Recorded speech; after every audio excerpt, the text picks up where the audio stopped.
Papa Joe's Garage here. Let's get going.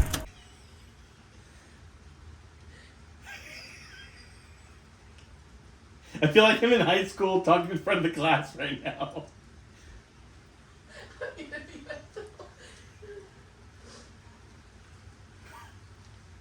What's up, everybody? Papa Joe's Garage here, working on the wife's 2022 4Runner Trail Boss. Oh, God damn it. Not Trail Boss, it's what is it? Trail Edition. 4Runner here. She's in the window watching me. I've never recorded a video with her watching me before, so let's see how this goes. We're going to do a walk around real quick of a few things she's gotten done in the last week, and we're just furthering it. I'll add that in. That'll be funny. So she just got her infab steps installed. Don't remember the type exactly, but pretty handy. A lot more comfortable to get in and out. And she just got this bitchin' fog light installed. Fuck. And she just got this bitchin' light bar installed. I do need to cut out these still because they're just full length, but that's the detection for the cruise control and whatnot, adaptive cruise. So just got to cut those out with a razor blade at some point. Some nippers, super bright, blinding. But now for the fun part.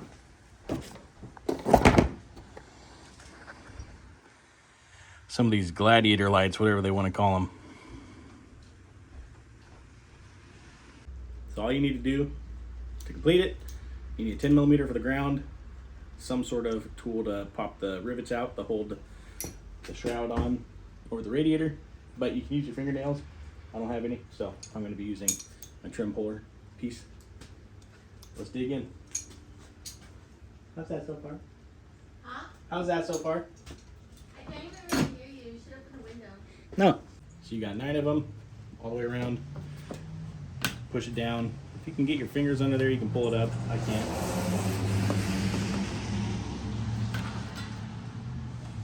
Don't drop them like I just did, because you will lose them.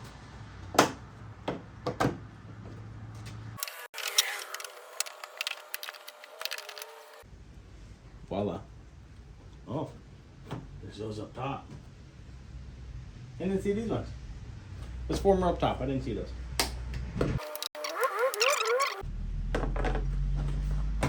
And voila, comes off. Whoa, there's so much room for activities in here. So I got these off a good old Glamazon. Pretty cheap. I was gonna get them off a 4Runner Lifestyle, the Gladiator lights or whatever they're called, Spartan lights, but they were out of stock. Didn't know when they were gonna get them, so I went for these. And she also has this different grill. I never thought it'd be so hard. And there's so many differences.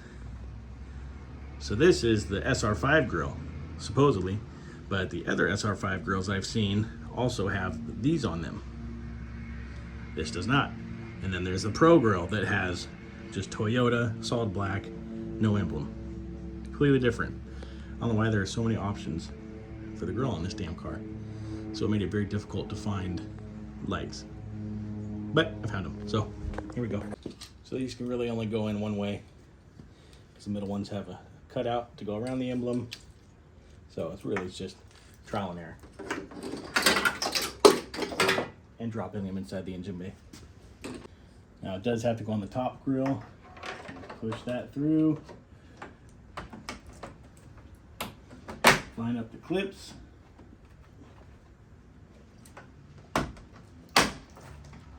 And they just clip in like that. Super easy.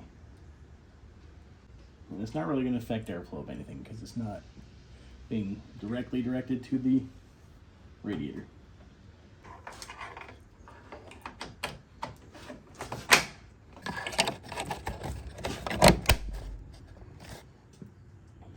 Now when you're putting them in, you want to make sure you're following the slant.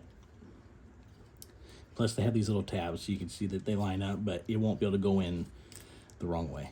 It is slanted, so it will only go in one way.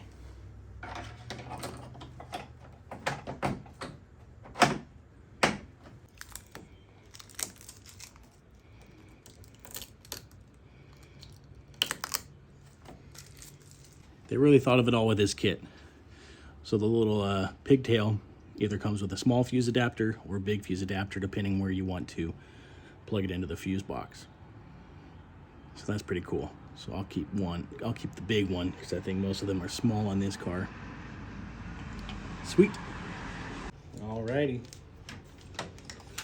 So obviously plug and play. We're gonna plug it in and see if it plays.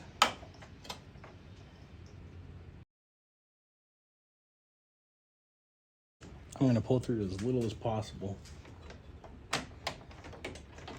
just so that I can try to tie this up nicely back here. So you're gonna look for the INJ 10 amp. Plug said dealio back in. And then on the frame here, you got a ground. I'm just gonna use that one. And you don't have to take it off all the way. It's a claw ground type. So after a lot of trial and error, I had to splice it with the pigtail into the headlights. So when the headlights turn on, they turn on. I wanted to do it off of the engine fuse, but it's too tall, so you cannot close the lid without cutting the lid, and that defeats the purpose of keeping it watertight. So because of that, I couldn't find any other fuse. I tried a bunch of them that turn on when the car is on, but then turns off because everything else has constant power running to it.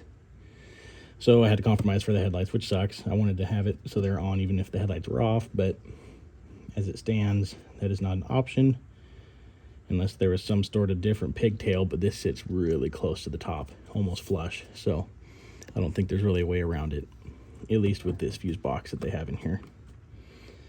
So with that being said, you could still, drill a hole, tiny hole, just big enough for this to go through. I don't want to have a weak spot, so I'm going to tuck it and go that route. Yeah, that's kind of a bummer, but I'll show you what it looks like in just a second.